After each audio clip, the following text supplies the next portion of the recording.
अस्सलामुअलैकुम। मैं स्पेशली सना मैसेज आप सबकी खिदमत में हाजिर हैं। अगर अभी तक आपने हमारा चैनल स्पेशली सना मैसेज सब्सक्राइब नहीं किया तो सब्सक्राइब कर लीजिए और डेली अपडेट्स वीडियोस हासिल करने के लिए बेल को लाजमी प्रेस कीजिए। जी, तो एक बहुत ही अहम सवाल है और बहुत ही इम्पोर्टेंट है, जिसको लेना हमारे लिए बहुत ज़रूरी है कि रमज़ान में एक तो रोज़ा हमें रखना होता है, ठीक है, ज़रूर रखना होता है, और अगर रोज़ा छूट जाए तो बहुत ही दुख होता है। अब इसमें स्पॉटिंग हो रही है और पीरियड्स जो है, पीरियड्स खुलकर भी नहीं आ रहे, स्पॉटिंग हो रही है। अब रोज़ा रखें कि नहीं, एक तो ये मसला, ठीक है। दूसरा ये है कि ये ठीक हो तो रोज़ा रखें ना, तसल्ली तभी आती है, सुकून तभी आता है जब आप पाक साफ़ हों, आप नमाज़ पढ़ें, आप इबादत करें, आप रोज़ा रखें, तभी सुकून आता है। कोई गंदगी महसूस हो, कहाँ से दिल करता है नमाज़ पढ़ने को या रोज़ा रखने को। तो ये चीज़ है, और आज हम आपके लिए इसका इलाज लेकर आए हैं।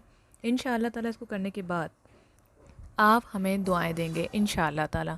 सबसे पहले आपने क्या करना है कि स्पॉटिंग अगर आपकी 7 to 10 डेज़ के बाद भी कंटिन्यू है, तो उसी सूरत में जो कंटिन्यू है वो इस्तिहाज़ा कहलाएगा। इस चीज़ को आप समझ लीजिए, और इसकी तफसीलन वीडियो मैंने सेकंड चैनल कुरान और दीन पर भी अपलोड कर दी है।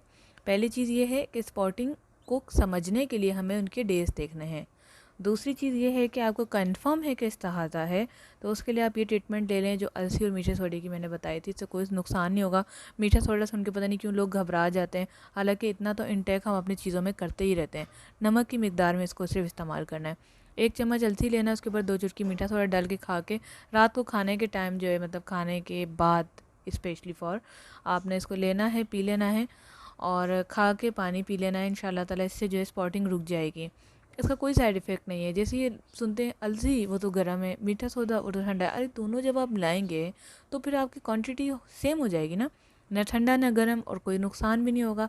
नुकसान हो रहा है तो आप मुझसे रब्ता करें, इंशाअल्लाह ताला ऐसी कोई कहानी होगी ही नहीं कि जिससे आपको परेशानी का सामना करना पड़े। ये आजमुदा इलाज है, इस्तिहाज़ा के लिए बेहतरीन हल है, स्पॉटिंग को रोक के इसको ठीक करता है। अगर नहीं तो आप ट्रांसफॉर्माइन टैबलेट और इस तरह की फॉलिक एसिड टैबलेट्स किसी डॉक्टर से लिखवा लें, आप ये कर लें, लेकिन परेशान ना हो। आप घर में इसका इलाज करें, आप टेंशन ना लें। टेंशन लेंगी मज़ीद स्पॉटिंग बढ़ेगी। तो मैं आपको यही कहूँगी कि स्पॉटिंग में रोज़ा आप रखें, लेकिन क्या कंडीशंस हैं, क्या प्रोटोकॉल्स हैं, इस्लामिक पॉइंट ऑफ व्यू से क्या इसका इलाज है, हल है, वो ज़रूरी है। वजीफ़ा भी मैंने इसके ऊपर बनाया, कुरानुद्दीन चैनल पर आप वजीफ़ा भी देख सकते हैं, डिस्क्रिप्शन में भी लिंक मौजूद है। और चैनल आप सर्च करें कुरानुद्दीन, 3 लाख करीब इसके सब्सक्राइबर हैं, आपको आराम से मिल जाएगा। तो ये था आज की वीडियो में, हमने इलाज ही बताया और आपको थोड़ा सा सजेशन भी दे दिया। इंशाल्लाह फ़ायदा होगा। अपना ख्याल रखिएगा। Thanks for watching. अल्लाह हाफिज़।